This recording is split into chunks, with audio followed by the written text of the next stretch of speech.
you discard it.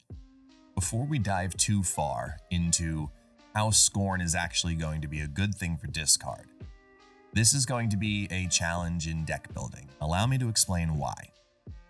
Discard is very much a more refined, I think, archetype than people give it credit for, because there are several different goals within several different discard decks, whether you're building a discard package of get rid of everything, a discard package of specifically focusing towards Apocalypse, or in this case, now Scorn. You have to know the goal of the deck to understand, oh, don't just throw discard cards into a discard deck. It's a little bit more refined than, let's say, a destroy deck, where it doesn't have necessarily as much concern with that because everything benefits from either destroying or being destroyed.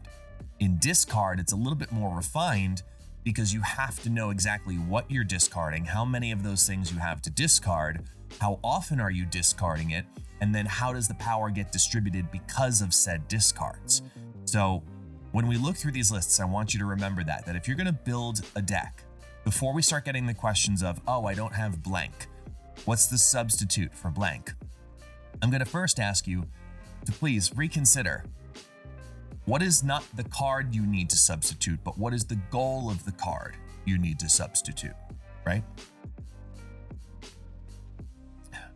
Been a long weekend. So take a look for a second here. You've got something like what I'm going to call the Miserable Collector, because I'm going to really try. I was not a fan of Misery as a card. I'm going to really try to make Misery work here as just another option for cheap to get these discards to happen. You look at the cards that are discarding in this deck. You have Blade, Colleen Wing, Gambit, Lady Sif. We're going to count MODOK as its own category because it's just getting rid of everything. The point of these cards are specifically to aim at very targeted cards, Lady Sif, Colleen Wing, and Blade, and Gambit is specifically in here because you see Swarm, Apocalypse, and Scorn. Multiple cards are going to be in your hand that benefit from being discarded, but simultaneously, that ends up meaning that Gambit is more than likely a later play. So if you're going to be using Gambit, be careful. We're going to visit another Gambit deck in a little bit. I think the purpose of this one should be pretty clear because this is leaning more into standard discard than any other variation. So if you didn't get the most recent release, Misery, now you're looking at, okay, what is the purpose of the card? It's to make all of those things happen again. The difference is, if you look at the last deck, it has Swarm versus this one, which doesn't, which puts in Wolverine. So if we take out Misery and now we put in Odin, it actually does change the construction of the deck, because Misery is removing spaces on the board for you to play down your swarms, versus Odin, who just wants certain things to hit over and over and over. So these are the kinds of things about discard you have to be careful with, because it might seem like a great idea to throw everything you know into a discard deck when it actually needs to have very specific lines. Moon Knight is another great example in here, because Moon Knight's going to be targeting the even costed cards. So you want it to hit your Proxima Midnight, you want it to hit your Wolverine, and you want it to hit your Apocalypse. So yeah, Scorn isn't one of those targets, but you still have the benefit of letting MODOK hit it, and you have the benefit of letting Blade and Colleen Wing hit it. So it is going to be able to distribute power. It depends on how you want to build your discard deck. There's another major card that's going to come up pretty regularly, and that's going to be, the one that kind of died after Hela. That guy, Orvis Glaive. He doesn't get played in a lot of discard because he hasn't had a reason to. You don't need a lot of extra energy in discard decks, unless if you're trying to ramp out Hela. However, with all of the discards happening with Scorn, he actually now has a home again. And the reason being is because there's a major card also missing from this deck. Dracula. This is not a Drac deck. The point of this deck then is discard all of the cards as much as you can. You have Morbius taking on a little bit of reinforcement. You want Swarm being a potential hit here, but notice that there also isn't a collector. The collector is only going to get benefit from cards like Swarm, Scorn, and Apocalypse. So it makes sense, right? Not necessarily.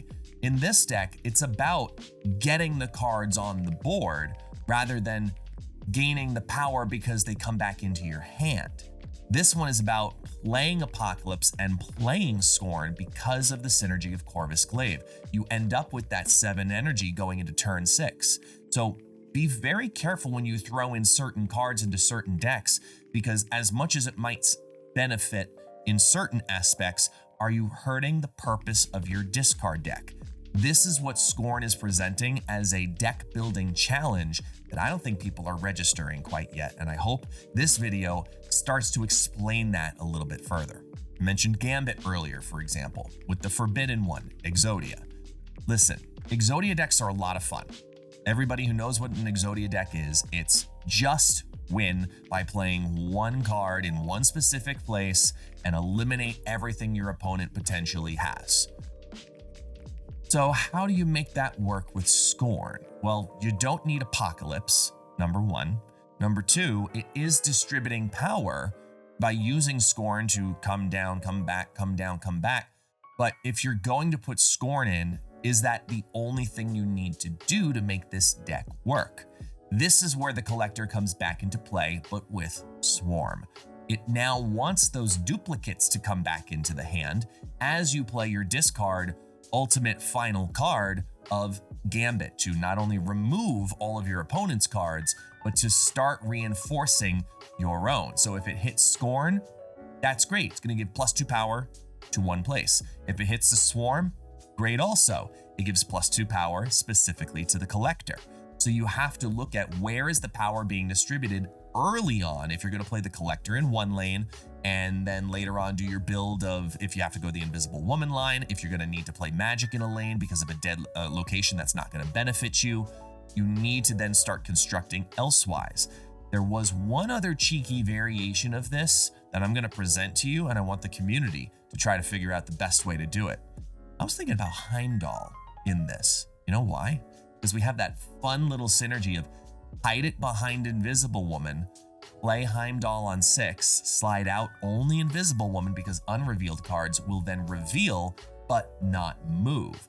So it clears out the lane, the Gambit things happen there at the end of turn 6, and then Odin, turn 7.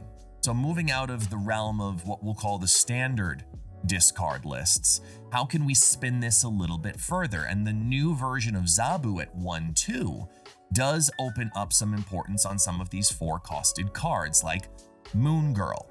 Moon Girl could be a lot of fun here, getting multiple Scorns to pop into the hand, getting the Grandmaster to get a couple of double activations.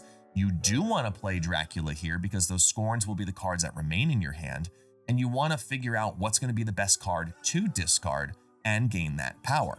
Dakin is a great example of this.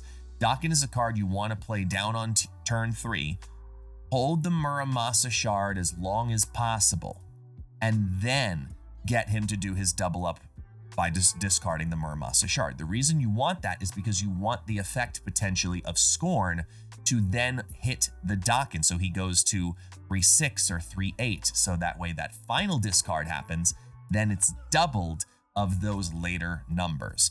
Be careful with Dakin. He may end up being a trap. And don't sell short the idea of what +2 power can do. We look at decks that have seen random bits of success, like Nomura. Nomura throwing out power to one lane, here's 5 at a time, and then we've seen variations that have tried, for example, Ironheart. If Scorn can do the same thing because of a tinier discard package, there may be something there, and Misery actually does help that line because it now works as a second Odin in the situation. I went back and forth between wanting to play either Jeff or Armor. That can be up to your discretion, but I like the flexibility typically of move cards within a Nomura deck, so I opted for Jeff. It very well could be replaced later on. Now you've got the Swordmaster specifically looking for the odd costed cards. You have Sebastian Shaw in here to benefit, getting an extra +2 every time he receives something from whether it be the Nomura buff or the Scorn buff that ramps, as we've seen in Silver Surfer decks, incredibly quickly. And I don't think it's a card that we've really started to adventure outside of Silver Surfer just because of how clean of a playline it is there. Maybe it has a home here in a Nomura deck for the very first time. And then what about utilizing buff cards to make a stronger Scorn that you can then play on turn 6? This idea comes from Super Tech God in our most recent episode of the Marvel Snapcast, which is hosted over on his channel with himself, myself, and Cino Montana. I invite you guys to please come on down and listen to our podcast. He presented reinforcing Scorn, not because it's going to give extra power in any capacity to your other cards, but because you want to play it as a strong card on turn 6. So looking at Nakia and Okoye and Gwenpool to give more to the hand. The Swarms like that. Okay. Gwenpool likes that. Misery likes the idea of making those things happen again, reinforce everything, and then drop some major chaos towards the final turn.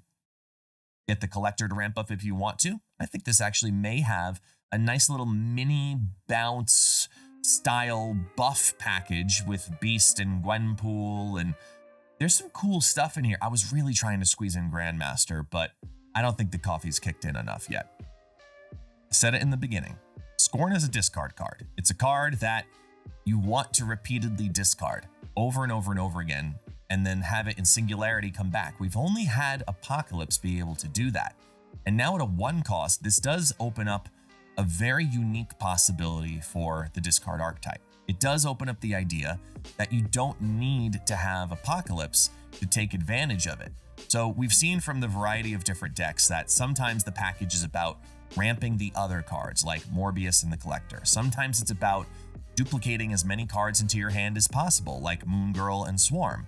So I just implore, as you start to experiment with Scorn, because I do recommend the card as I'll say maybe a 3.5 3-star card, somewhere in that range. I think that it's going to be a good card for the archetype. But the second that this becomes a package that can be implemented into other decks, its value goes way up. If you are a discard player, you're absolutely going to love this card. If you're wanting to try discard, this is a good week to start, because discard is a very selfish deck. It wants to do what it wants to do and doesn't want to deal with any other tech or battling against your opponent. It's, I'm going to run my thing. Let me do my discarding, and then I'm going to play a bunch of cards, and I'm going to buff a bunch of my cards. You're doing your own thing. That's great. Let's see who has more power at the end of this. This is helping that case more than many discards really have ever presented recently. So don't sleep on +2 power. Don't sleep on the returning back into the hand, and don't sleep on the fact that it can be discarded over and over and over again. Keep an eye out for Scorn. It's going to be a very interesting week.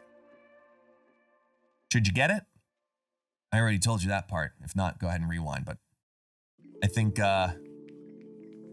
it's a very selfish week for Marvel Snap, so keep an eye on the meta. Cheers.